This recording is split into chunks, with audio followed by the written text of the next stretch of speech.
شکریہ صدیق خان، شکریہ شکریہ۔ اچھا جی، بسم اللہ الرحمن الرحیم۔ ایاک نعبد و ایاک نستعین۔ ڈاکٹر یاسمین، تھوڑی خاموشی خاموشی۔ ڈاکٹر یاسمین، آپ تو ڈاکٹر ہیں اور آپ کو پوری طرح علم ہے کہ ایک گھرانے میں، غریب گھرانے میں اگر ایک بیماری ہوتی ہے اور اس گھر کے اوپر کیا گزرتی ہے۔ مجھے اس چیز کا کبھی علم نہیں تھا جب تک میری والدہ کو کینسر نہیں ہوئی۔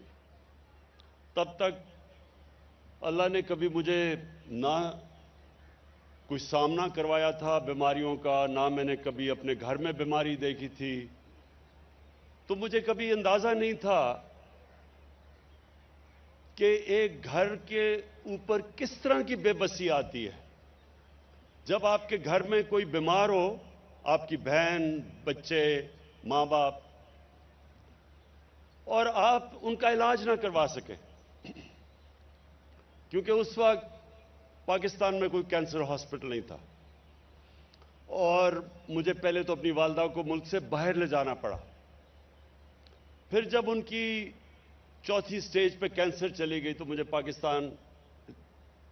پاکستان میں ان کو لے کے آیا، اور وہ جو دن تھے کہ جب ان کی وفات ہوئی اور اس سے پہلے جب وہ یہاں آئی، وہ جو 3 مہینے تھے اس میں جو ہمارے گھر کے اوپر بے بسی آئی اور جس طرح کا میرے گھر کے اوپر اللہ کا یہ عذاب تھا ایک قسم کا کہ ہم کچھ کر بھی نہیں سکتے تھے، کوئی ہسپتال بھی نہیں تھا، اور پھر اپنی والدہ کو تکلیف میں دیکھا، تو تب میں نے یہ سوچا کہ ہمارے پاس تو وسائل بھی تھے، پھر بھی اتنی مشکلوں سے ہمیں گزرنا پڑا، تو ایک غریب گھرانے کے اوپر کیا گزرتی ہے۔ اور پھر مجھے پتا چلا کہ غریب گھرانوں پہ کیا گزرتی تھی۔ لوگ اپنا سب کچھ بیچ دیتے تھے، میں کینسر کی بات کر رہا ہوں، بہت مہنگا علاج ہے کینسر کا، گھر میں سب کچھ بیچ دیتے تھے، مقروض ہو جاتے تھے، مریض تو جاتا تھا، ساتھ گھر والے بھی تباہ ہو جاتے تھے۔ تو اس لیے شوکت خانم کینسر کا میں ہاسپٹل بنانے کا سوچا، اور پھر جب شوکت خانم کینسر ہاسپٹل بنا تو میں نے غریب لوگوں کو اپنا علاج کرواتے دیکھا، اور پھر میں نے دیکھا کہ جب وہ وہاں سے جب وہ ٹھیک ہوتے تھے تو وہ کتنی اللہ سے دعائیں دیتے تھے اللہ کو۔ تو تب میں نے یہ میں بات کر رہا ہوں آج سے 25 سال پہلے کی، تو تب میں نے سوچا کہ اللہ نے اگر کبھی مجھے موقع دیا تو یہ ایک معاشرے کے لیے، اگر آپ معاشرے میں سب سے بڑا کام کرنا چاہتے ہیں تو وہ یہ ہے کہ آپ کے کسی بھی گھرانے میں یہ عالم نہ آئے لوگوں پہ کہ جی ہمارے پاس کیونکہ پیسے نہیں تھے ہم اپنا علاج نہیں کروا سکتے۔ یہ سب سے زیادہ مشکل وقت کسی انسان کے اوپر گزرتا ہے، بچوں کے اوپر اپنے ماں باپ کو دیکھ کے، ماں باپ کو اپنے بچوں کو دیکھ کے۔ اور تب میں نے یہ سوچا تھا کہ اس ملک میں ایک ہی طریقہ ہے کہ ایک ہیلتھ انشورنس ہو، کہ کوئی بھی معاشرے میں غریب سے غریب آدمی بھی اس کو جب اس کے گھر میں کوئی مشکل آتی ہے، بیماری آتی ہے، تو یہ اس کو خوف نہ ہو کہ ہمارے پاس پیسے نہیں علاج کروانے کے لیے۔